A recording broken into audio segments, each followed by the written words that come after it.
Hello, welcome to the Tech for Good podcast. We are very passionate about two things, technology and our world. In each pod, we will be interviewing some fascinating people, business leaders, but those with a special interest in solving the biggest issues facing humanity today. Think the environment, think healthcare provision during a pandemic, think global social injustice. If you want to know more about technology's immense potential to fix and transform, then you're in the right place.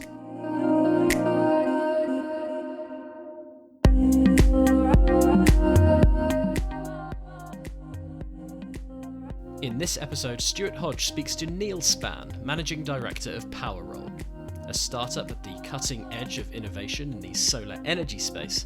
PowerRoll believes its low-cost and flexible solar film could help break down adoption barriers. In the interview, Neil explains the unique architecture of the product and discusses how it is generating energy for underserved communities around the world. But first, Stuart asks Neil to reveal his own path to PowerRoll.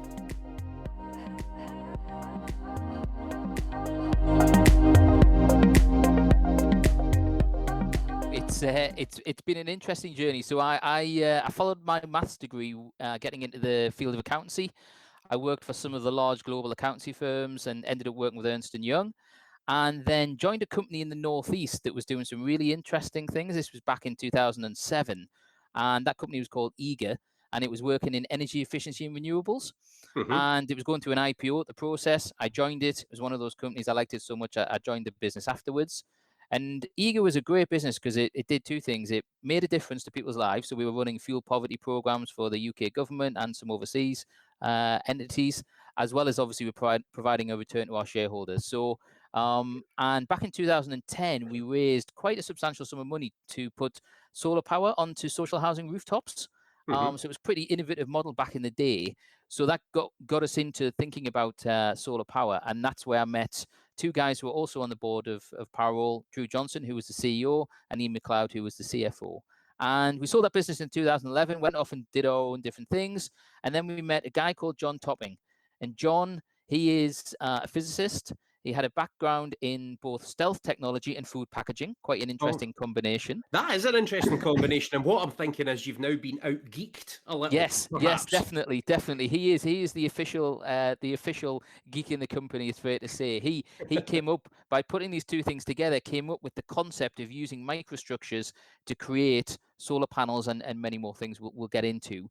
Yeah. And we got excited by this because we knew the economics of solar, and we knew that if this technology was real, that we could really make a difference in the world. So we backed it, we invested.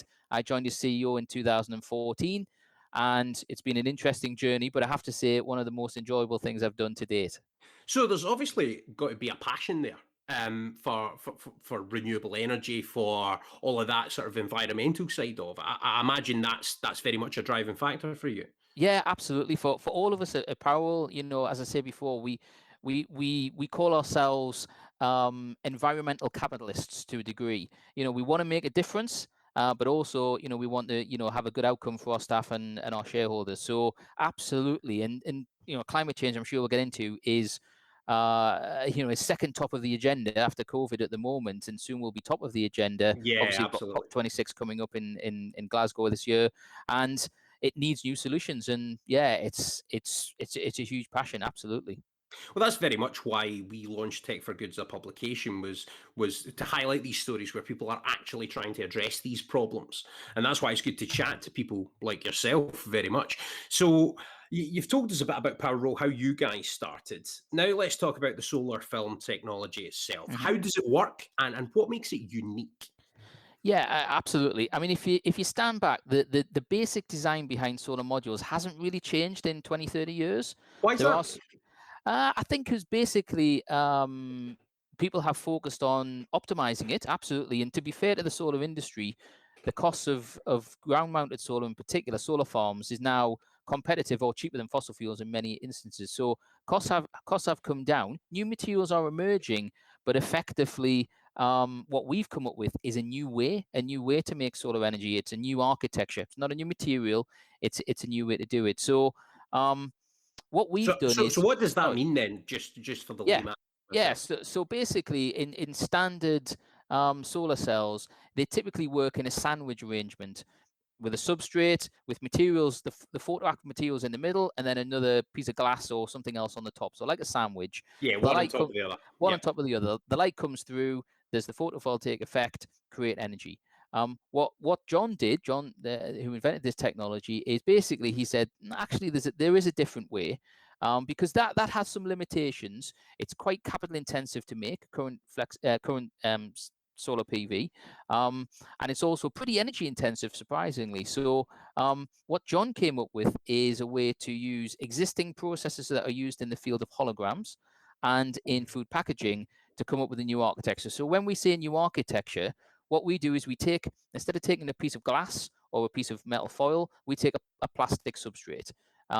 Into that plastic substrate, we create microstructures. So these are smaller than a human hair, and they're created using the same process as a hologram. So the Visa Dove on your credit card, or on a banknote, what we do is we create our structures using that same process. It's a physical effect, not an optical effect. And then what we do is we into those microstructures, we deposit the photoactive materials, and by doing that, we create solar power in a completely unique way. And the so what point is, okay, that sounds interesting, and it is cool. One of the strap lines that John used when we first met him was that we can possibly make solar panels like crisp packets, and it turns out that we can. And basically, the benefits of what we're doing is it takes a lot of the process steps out that others use. It uses production processes that are used in low technology, basically low technology sectors and low cost sectors, and it allows us to scale the technology very cost effectively. So it is just a completely new way. It's a new architecture. To power a house, then, how big an expanse of this do you need? If you look at a standard rooftop, basically we would be able to generate around about 4 kilowatts, which would be sufficient for a standard house in the UK. If you compare us to the silicon technology, which is the one you're most familiar with, the very heavy glass-based products, we'll be about 20% less efficient in terms of overall output. But there's a few very important buts. A fraction of the cost to make, a fraction of the cost to install, and our product can go fundamentally where silicon can't go. So the technology itself, as a journalist, your natural position with anything has to be somewhat skeptical. So what I'm wondering is, how has nobody had this idea first?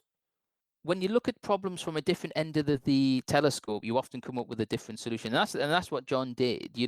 If you look at go back a little bit, if we look at the world of PV, it falls into two main camps. You've got the silicon PV glass-based type products, which are the dominant technology, and then you have flexible.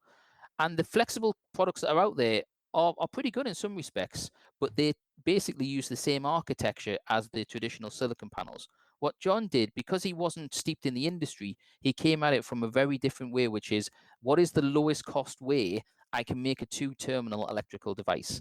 And from that, then came the seed of the idea, which was how the microgroove concept came. So it was from looking at something from a manufacturing perspective, rather than taking an existing product and trying to make it a roll-to-roll type process. So it was just a completely different approach. And often, I mean, we've had others who've looked at this technology and said it's elegantly simple, but it is completely unique, and that's what's really exciting. I mean, we've got 20 different patent families granted in over 65 countries now across the globe, and which is, gives us some comfort that our technology is indeed as unique as we think it is. Hello, I'm Daniel Brigham, editor of Tech for Good magazine. I hope you're enjoying this podcast, and if you want more, you can head over to techforgood.net for some compelling and thought-provoking stories. From high-tech insect farms that could solve world hunger to a global mission to counter the spread of COVID-19 disinformation, we've got Tech for Good covered. You can read and subscribe at techforgood.net.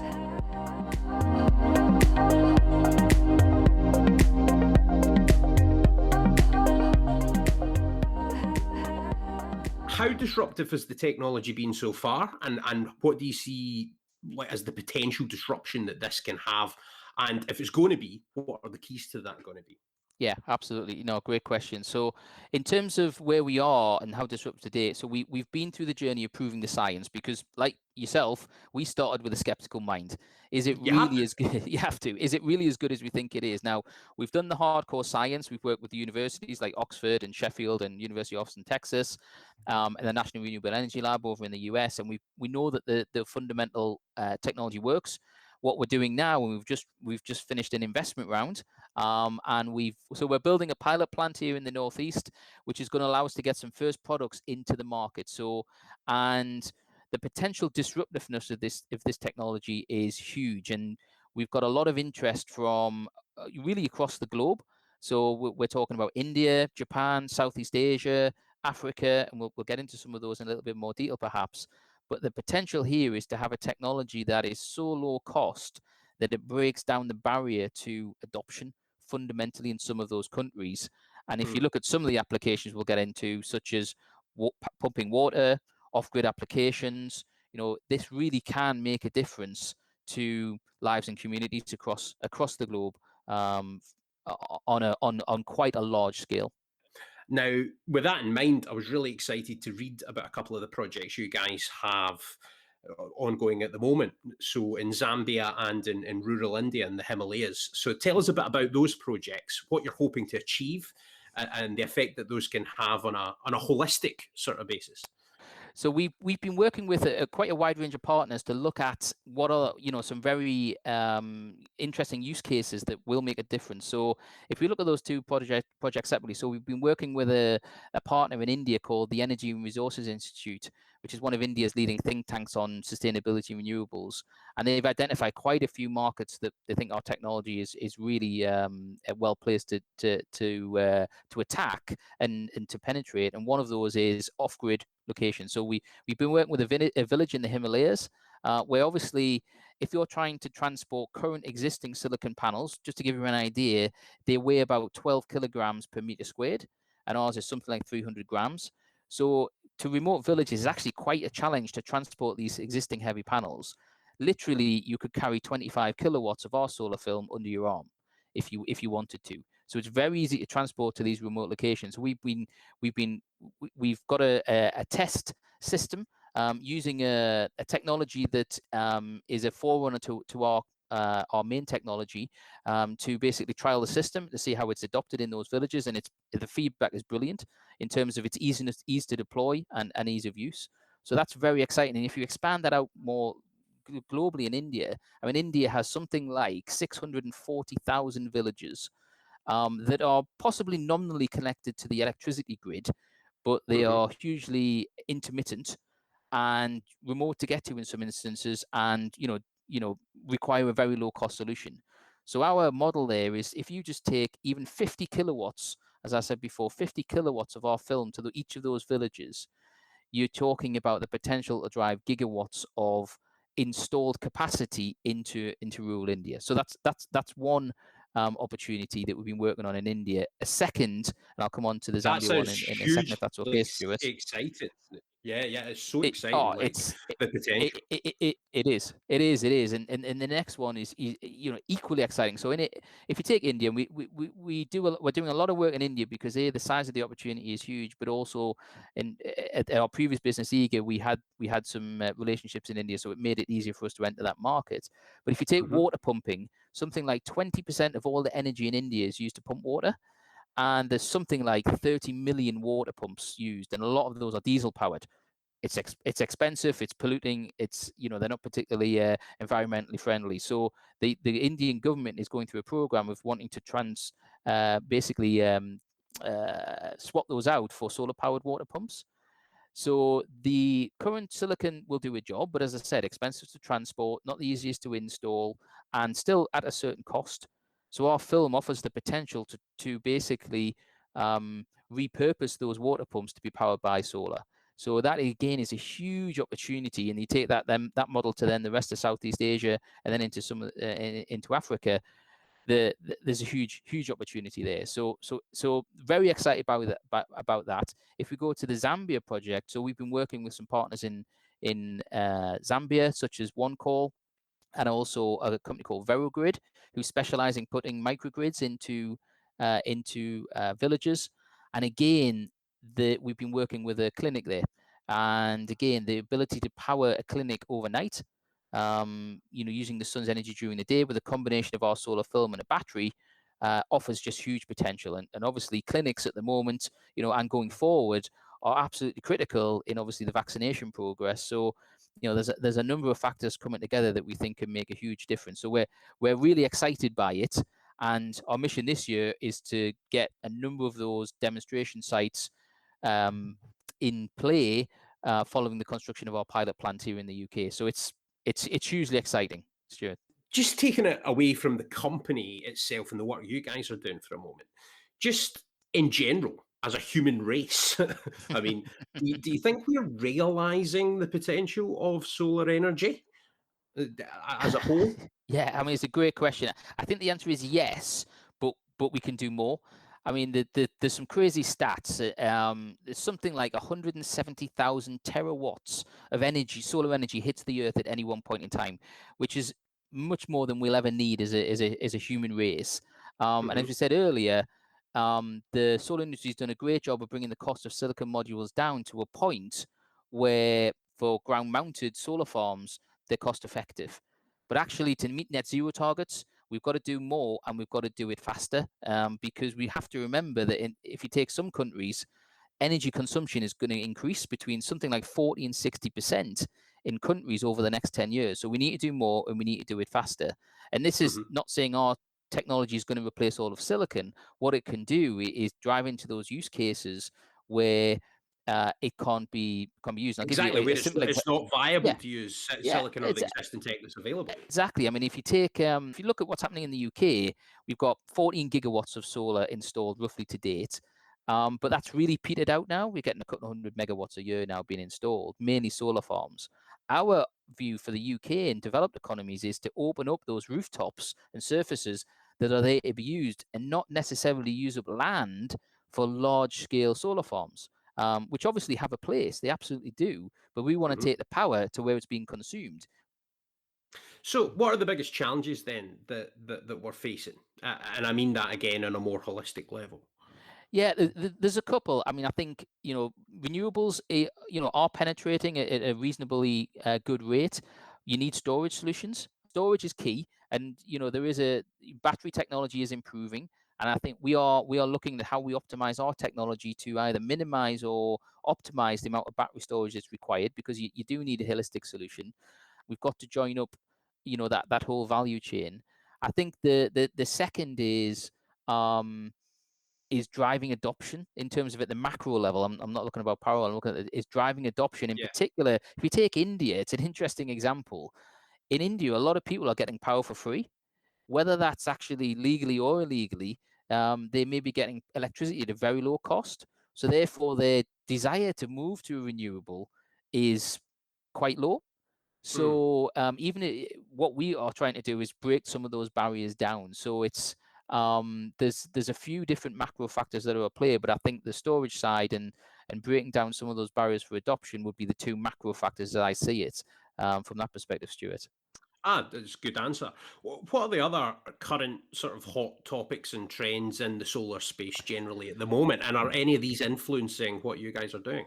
Yeah, no, that is a great question. So there's a lot of work in the solar field at the moment in relation to new materials. And in particular, there is a particular flavor, if I use that term, you can tell I'm not a scientist, a flavor of material called perovskites. And that is probably the most researched material in the solar field at present. Now, it's been around for about 5 years, but it offers the potential for high efficiency as well as low cost.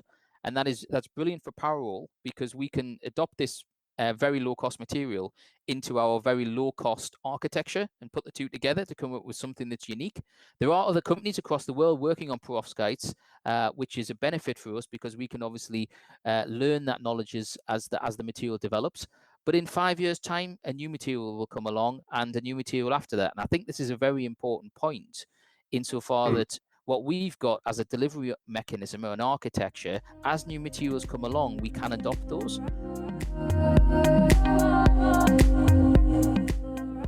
Do you want to keep up to date with the latest in enterprise, technology, and digital transformation? Visit digitalbulletin.com for news, long reads, thought leadership, and so much more. That's digitalbulletin.com.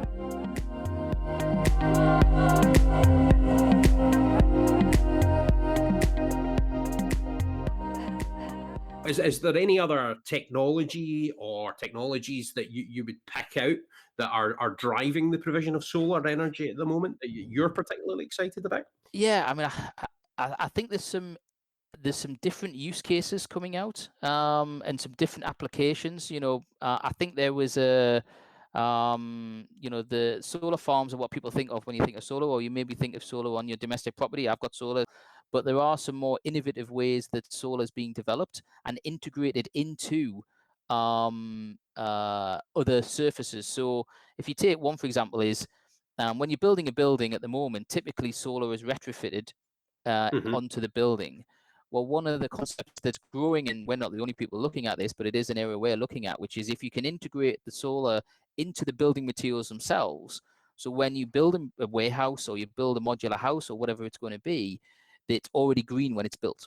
So the solar film is not retrofitted, it's already in the building material. So integrating renewables and solars into the underlying structures of buildings and building materials, I think, is a massive opportunity, going forward. I think then more innovative use cases, as we talked about, things like pumping water, desalination. There's now floating solar. That's an interesting concept. So if you haven't got land, can you put it on water? So there's a lot of innovation coming as to where solar Does can your go. film float? It will absolutely naturally float. It's super lightweight, so it's going to float. It's not a market where necessarily there's many other markets that we're going to target before that, but yes, it could absolutely. I mean, that in itself. I mean, you look at the Earth. Obviously, it's composed of 2/3 water. That's it. That's to me seems like a really natural thing to look at. Rather than building an oil rig, why not just put loads of solar panels? Well, it's absolutely possible. I mean, we've been asked by somebody if we could clad ships in this, and the answer is probably yes, absolutely. Yeah. So, I mean, it's what it's one of these. It's almost an unlimited set of applications that we could go. And whenever I'm driving on a train or on a plane, you look down at the surface and go, yeah, maybe. Yeah.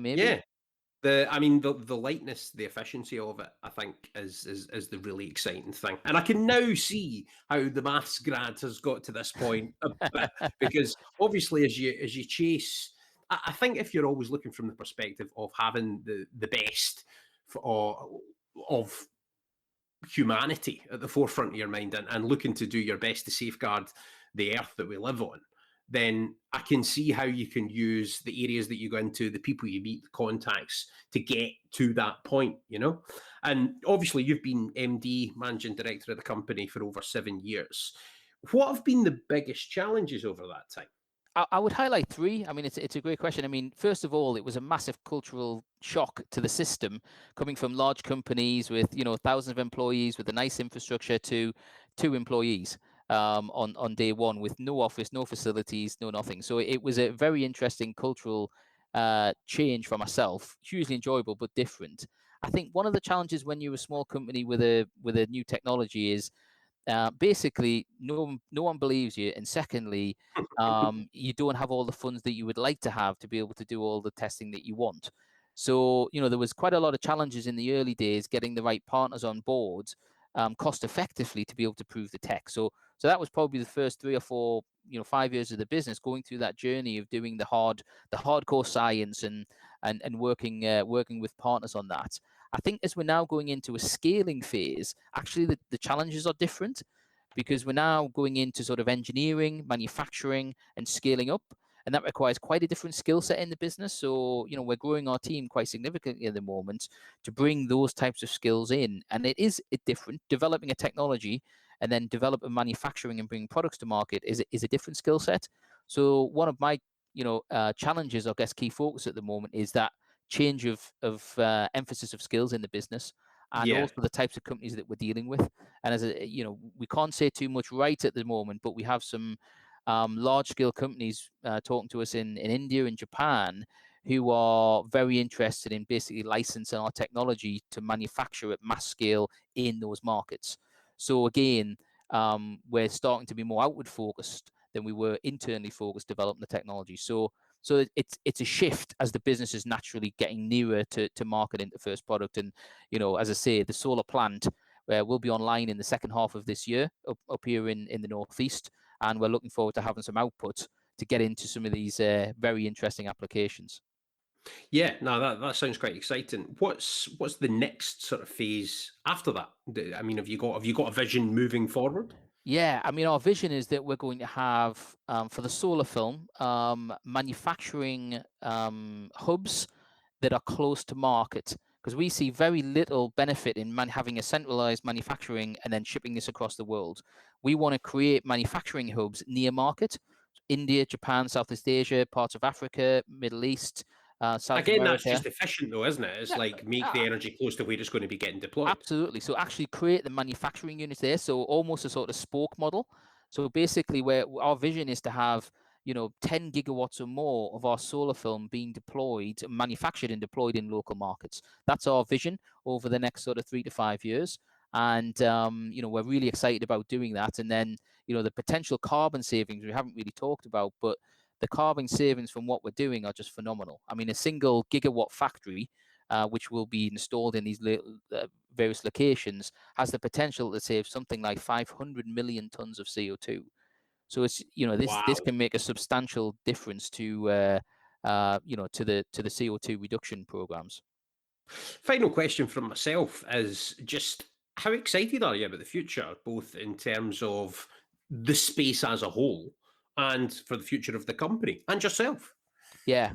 I mean, it's an incredibly exciting time. I mean, as we start, and it's quite an interesting position because, COVID is still clearly a massive issue, but from a Power perspective, we're really excited about where we are as a business. And I think as a wider piece, there's a lot of change that's got to happen, and that's very exciting. But from a Power perspective, we've raised investment, we've got a pilot plant under construction, we've got some amazing applications that we're ready to scale into. So for us as a business, we are really excited about the challenge and opportunities that are ahead of us. And from a personal perspective, as I said earlier, this is the greatest thing I've done in terms of my work career. And if we can grow this business and the technologies as well as I think we can, we're going to make a huge difference, to UK and to the rest of the world moving forward. So it's very exciting from on many levels.